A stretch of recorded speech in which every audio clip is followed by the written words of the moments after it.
Well, as an owner of vegetarian shoes, the safety steel toe cap version, and also they might include the stainless steel sheet underneath here to avoid nails penetrating, etc. But anyhow, what we're dealing here with is farting noise. That is actually, I discovered that the fox leather material is being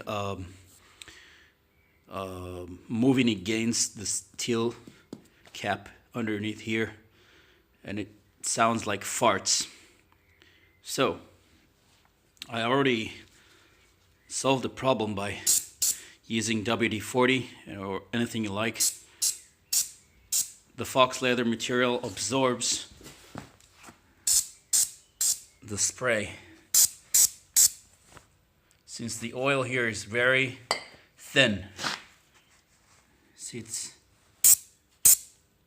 the material actually sucks it in. It penetrates between the fox leather material and the steel toe cap, and that will eliminate the noise from these shoes. That's it. No farting noise anymore.